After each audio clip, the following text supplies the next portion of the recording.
Before we start today's video, just a public service announcement. All of the resources that I'm citing today, they're linked in the description below, so you can go and check them out.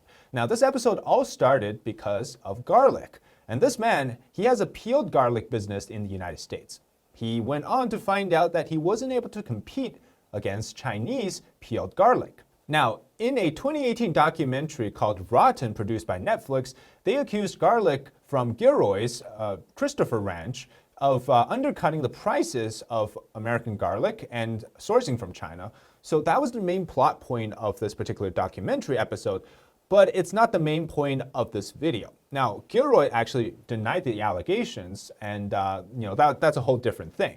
But the main point here is that Mingzhu Xu, the man who was interviewed for his peeled garlic business, actually went undercover in China to find out who exactly has been making peeled garlic.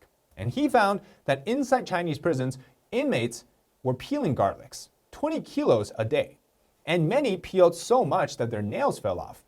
And so they had to start using their mouth. And they sit on the bed and peel the garlic.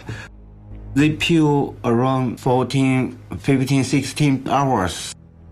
Never buy peeled garlic from China. I have seen a guy put the garlic on his mouth, asked the officer, why that guy eat the garlic? They use a nail to cut the root. Their nails get soft, so easy to wear out. Well, I actually went and asked my colleague who was jailed in China for his faith.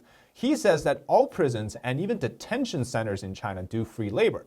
Now, detention centers, people who are yet to stand trial for their crimes, are also forced to do labor work. In other words, they're not yet proven guilty, and they're still participating in this. Now, that's because there might even be delays in sentencing for many people, potentially up to 2 to 3 years.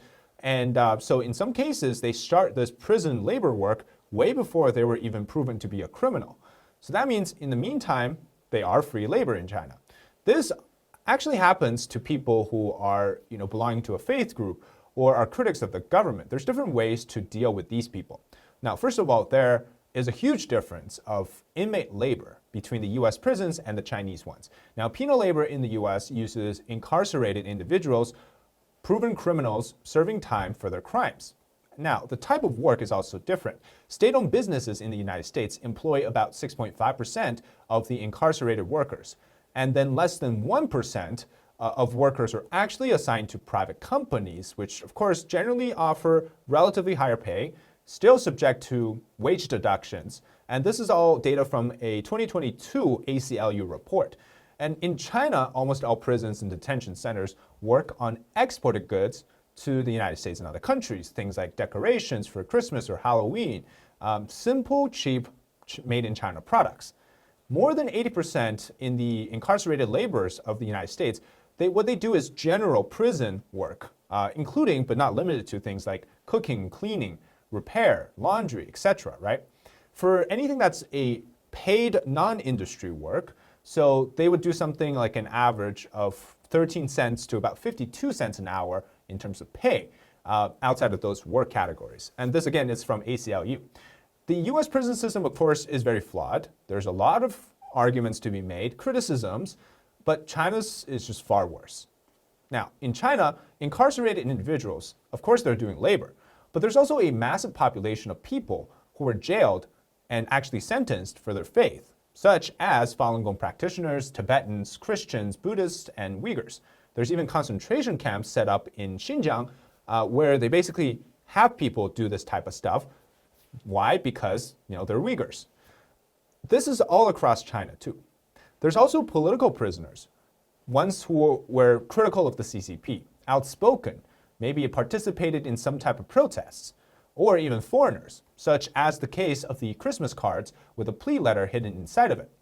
There's also a problem because many of these cheap Chinese products that you buy on Temu in dollar stores or even regular stores, they're not labeled made by prison inmates, which of course can possibly be people who are not really criminals by our definition, but rather, innocent people who just had a religious belief or they were voicing their issues to the government. In fact, there's actually 8 types of non-criminal sentencing in China. One has been abolished, which is the re-education through labor. The other 7 still exists. So there's different ways that the state, the Chinese Communist Party, will try to get these people to comply. Now, these are all used to serve people who are jailed for their beliefs or are critics of the party. As of 2016, it's illegal for the US to import Chinese garlic made with prison labor. And Chinese prisons, they force their inmates to work 15 to 16-hour days and really only get breaks during the meals and designated bathroom times. And the goal here, or you could say the intent, is also different. For the CCP, the Laogai, or the labor to reform, which is actually the criminal sentencing, it has the ultimate goal of getting the inmate to listen to the party and changing their ideological beliefs. Otherwise, they will be facing things like torture, mistreatments, or punishments. Whereas in the US, of course, you're doing physical work, but inmates don't really need to follow the state, at least not ideologically. That's a huge difference here. And also, they get paid much less per average in terms of the salary comparison, if you think about it. So my colleague says he made about 5 yuan per month, and that works out to be about 71 cents in a month. In the United States, inmates, of course, don't make that much compared to regular salaries, an average of 12 to 40 cents, depending on which set of data you see, but that's per hour. This one I'm citing is from a federal prison statistics. So those Christmas lights that you wrap up around the trees, they're made by inmates in China, working long hours. The Halloween decorations. In fact, there was a documentary from 2018 called Letter from Masanja. It was a religious prisoner who practiced Falun Gong.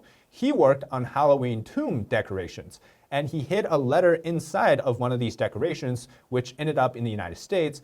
And these products, of course, they get shipped all over the world. A lot of them end up in the US. This one particularly ended up in a Kmart. And a woman named Julie found the letter and was reading it, said that this graveyard kit had been produced in Unit 8, Department 2 of Masanja Labor Camp in Shenyang, China, which is in the northeastern part of China. Now, inmates there had to work for 15 hours a day, 7 days a week. Quote, otherwise, they will suffer torturement, beat, and rude remark. Nearly no payment, 10 yuan per 1 month. That's about $1 or so a month. So yes, if you buy cheap Chinese goods, you are encouraging slave labor. Why do you think they can make it so cheap in China? In fact, my colleague says that they like really, the long-term the prisoners, right? Because these guys, they become very proficient at what they do, and the production speed increases. And during the height of production, right, before particular holidays like Christmas, people may often be forced to work even longer hours to try to meet those production deadlines. Now, prison governors in China will also lead in sourcing jobs from different companies. Now, usually they're negotiated with this hefty contract that will earn the prison millions of dollars. In turn, of course, most of it gets pocketed by the prison staff, and inmates will barely get anything. He also told me that one time an inmate was on the sewing machine doing shoes, and the person was so tired, his hand reached into the sewing process, and you can kind of imagine it, his hand was stitched with needle and threads.